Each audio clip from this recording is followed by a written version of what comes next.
Unleash the power of knowledge and connect with the heartbeat of the African diaspora. Download our African Diaspora News Channel app now on Google Play and Apple App Store. Stay informed with authentic and diverse perspectives, breaking news, and cultural insights. Immerse yourself in a community that celebrates unity, resilience, and progress. Experience the vibrancy of the diaspora at your fingertips. Don't miss out. Empower your perspective today. Search African Diaspora News Channel and join the conversation. Have you ever heard the saying, when America sneezes, the whole world catches a cold? I'm sure you've heard this before. Well, what happens when Africa actually sneezes? The US might just catch a flu. See, a lot of people don't realize just how dependent the US is on Africa. Not for entertainment, not for culture, not for sports, though we've definitely contributed to all of that. Take a look at Afrobeats. But they're dependent on Africa for something way more crucial: resources. And no, I'm not talking about just oil or gold.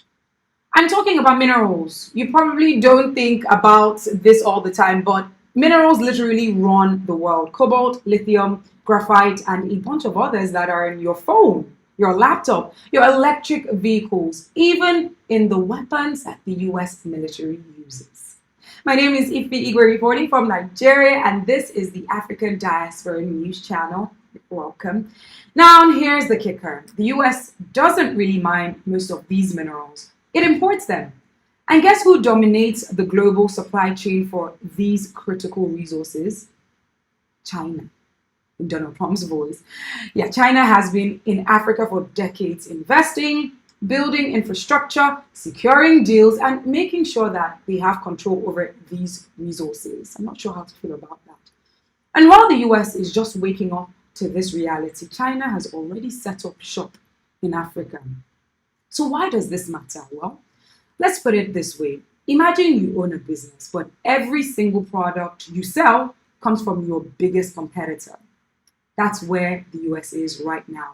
With critical minerals, America relies on China for things it literally cannot function without. That's a major national security risk. And China knows this.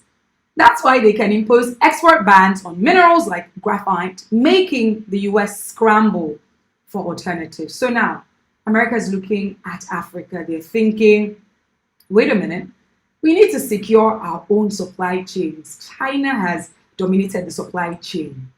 But there's a problem, right? Africa isn't just sitting around waiting for the US to show up, or even other countries in the West. You know, China, Russia, the EU, even India, they are all trying to secure these same resources.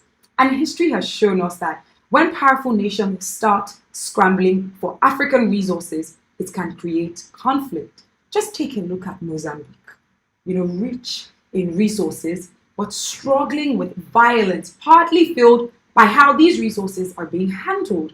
And then there's Russia's Wagner Group, now called Russia Africa Corp, which operates in places like Mali and Sudan, securing minerals for their own gain. So if the US is serious about maybe working with Africa, it has to do it differently. No exploitation, no shady deals, real partnerships that benefit both sides. Because let's be honest, Africans are tired of being treated like a resource hub without seeing the real economic benefits. You know, the US has started making moves like investing in a graphite mining project in Mozambique. But let's keep it real, right? A couple of projects won't fix all of this. The US has to go all in. I'm talking investing in infrastructure, because moving minerals across Africa is a nightmare. I'm also talking about supporting fair mining practices, because too many of these industries exploit local workers. There's also helping African countries actually process these minerals themselves instead of just shipping raw materials abroad. But this one is going to be hard. You know, will they ever agree to this, knowing that the costs would increase because now more value is being added as opposed to just shipping off raw materials? So I'm not really sure if they're going to agree. And it's not even about them agreeing. It is what it is, and Africa is rising up, right? If they don't do things right, several things can happen. China, in this case, could continue to dominate and the US will have zero leverage, or Africa will turn to whoever gives them the best deal, whether that's China, Russia, or someone else. And Africa is rising, so they are dictating the tune. So the next time you hear someone speak bad about Africa, just remind them, no Africa, no smartphones. No Africa, no electric cars. No Africa, no advanced military weapons. No Africa, no future.